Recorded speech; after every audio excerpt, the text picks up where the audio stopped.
कार्तिक की पूर्णिमा के दिन जो व्यक्ति किसी जलाशय पर, नदी, तालाब, बावड़ी, कुआं,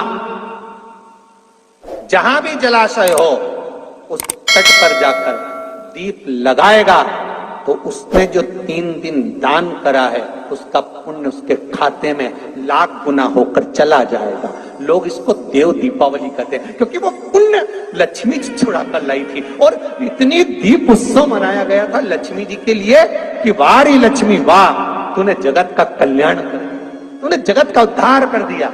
इसलिए दीपावली से ज्यादा महत्व देव दीपावली का, कार्तिक पूर्णिमा का।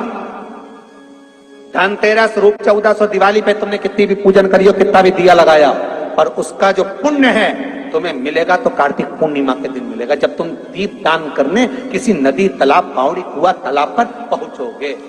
वहां नहीं जाओगे तो पीपल के पेड़ के नीचे, वहां नहीं जाओ तो आंवले के पेड़ के नीचे, पर वहां दिया दान होना चाहिए।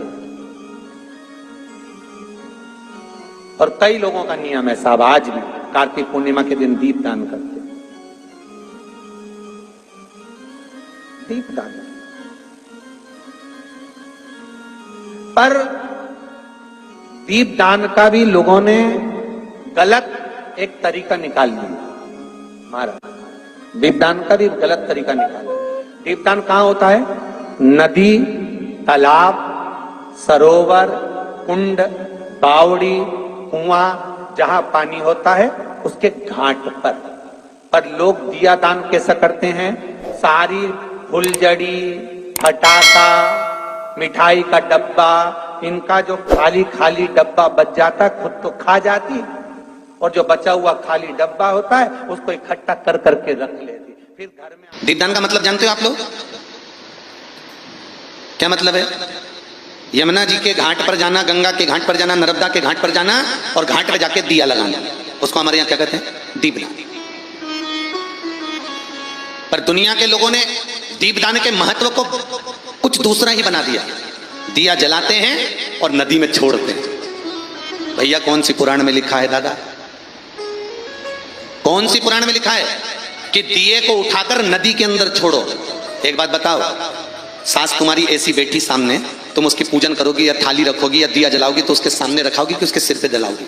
अरे बोलो तो सही, दिया कहां जलाओगे? उसके सामने के सिर पे। पर दुनिया के लोग दिया कहां जला रहे हैं? दिया जला के छोड़ते हैं गंगा जी में, यमुना जी में, सरयू जी में, उसके अंदर छोड़ते हैं। तो ये तो दोष है ना, ये तो दोष माना जाता है। दिया दान करने का सबसे बड़ा क्रम है कि दीप दान करना है तो घाट पर लगाइए, पीपल के वृक्ष के नीचे दीप लगाइए।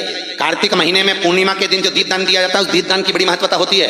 हिंदू धर्म में केवल 3 दिन ऐसे होते हैं जिसके दीप दान का फल मनुष्य को नहीं मिलता।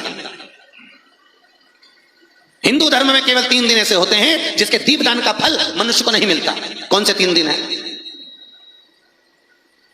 जल्दी बोलो। हिंदू धर्म में 3 दिन ऐसे हैं जिसके दीपदान का फल मनुष्य को नहीं मिलता। पहले नंबर पर धनतेरस, दूसरे नंबर पर रूप चौदस और तीसरे नंबर पर दीपावली। ये दीपावली, धनतेरस और रूप चौदस, ये 3 दिन दिए दान का फल मनुष्य को नहीं मिलता है महाराज। क्यों नहीं मिलता महाराज?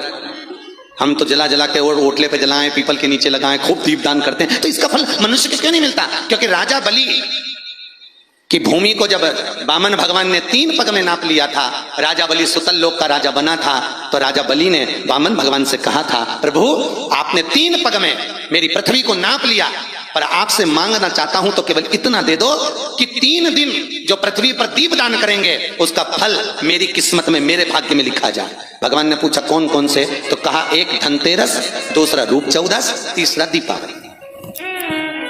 इतने में लक्ष्मी जी आके खड़ी हो गई। लक्ष्मी जी ने कहा राजा बलि से, भैया पृथ्वी के लोग सबसे ज्यादा पूजन तो उसी दिन करते हैं, उसी दिन दीपदान करते हैं, और लोग तो धनतेरस के दिन दिया लगाते हैं, रूप चौदस के दिन लगाते हैं, दीपावली के दिन लगाते हैं, और सारा पुण्य तेरे खाते में लिखा जाएगा, तुमके खाते में क्या होगा? इतने में राजा बलि ने कहा बहन लक्ष्मी चिंता मत कर, दीपावली के बाद में जो कार्तिक पूर्णिमा आएगी, उस कार्तिक पूर्णिमा के दिन जो किसी जलाशय के कुंड, कुआं, किसी जलाशय के पास में जाकर अगर एक दिया लगा देंगे तो उसको 3 दिन का पुण्य फल 1000 गुना होकर प्राप्त हो जाएगा, 1000 गुना। इसलिए हमारे यहाँ पर दीपावली को तो केवल दीपावली कहते हैं, पर कार्तिक की पूर्णिमा को देव दीपावली कहते हैं। कौन सी दिवाली है? जम के बोलो जरा। देव दीपावली। दीपावली से बड़ी दीपावली होती है कार्तिक पूर्णिमा के दिन, क्योंकि तुमने ये 3 दिन जो दिया लगाया, इसका फल तुम्हें जब मिलता है जब तुम कार्तिक की पूर्णिमा के दिन किसी घाट पर, नदी के तट पर, तालाब के तट पर, सरोवर के तट पर जब दीपदान करते हो साहब, तब उसका पुण्य बढ़ जाता है। पहली बात, भगवान शंकर ने अपनी बेलपत्र अपनी जटा में से निकालकर भगवान कृष्ण को समर्पित करी, और भगवान कृष्ण ने अपना हृदय से तुलसी का दल निकालकर शिव को समर्पित करा। वही दिन हिंदू धर्म में वैकुंठ चतुर्दशी का दिन, हरिहर मिलन का दिन हो गया, जिस दिन शिव को साल भर में एक बार तुलसी आती है और ठाकुर जी को साल में एक बार बेलपत्र आता है। वैकुंठ चतुर्दशी आपको कहा, ये तुलसी और बेलपत्र शहद की शीशी में रख लो, 1 महीने तक बच्चे को चटाओ, बच्चा विद्वान हो जाता है, पढ़ने में होशियार, अभी जीवन में फेल नहीं हो सकता। अब बल वैकुंठ चतुर्दशी बेलपत्र और तुलसी बड़ी काम की। हरिहर चावल का एक आखा दाना जानते हो? पूरा, खंडित चावल नहीं। कितना चावल? एक दाना चावल का शंकर भगवान के शिवलिंग पर समर्पित करिए। एक बेलपत्र जिसका डंडी का मुख अपनी ओर हो, जहां से चावल चढ़ाया है, उस चावल के ऊपर अपनी कामना कर रख दीजिए और चंद्रमौली भगवान का स्मरण करिए। कौन से भगवान? शंकर भगवान का सर्वश्रेष्ठ सुंदर नाम है चंद्रमौली। चंद्रमौली भगवान का स्मरण करिए, अपनी कामना कर बेलपत्र समर्पित कर शिव जी पर 1 लोटा पानी, 1 जल पात्र समर्पित करो, कलश से जल चढ़ा दीजिए, नैनों में वो जल लगाकर अपनी कामना कर वापस घर को आइए। अगली पूर्णिमा आएगी, जो कामना करी है मेरा चंद्रमौली भोलेनाथ उसे पूर्ण कर ही देगा।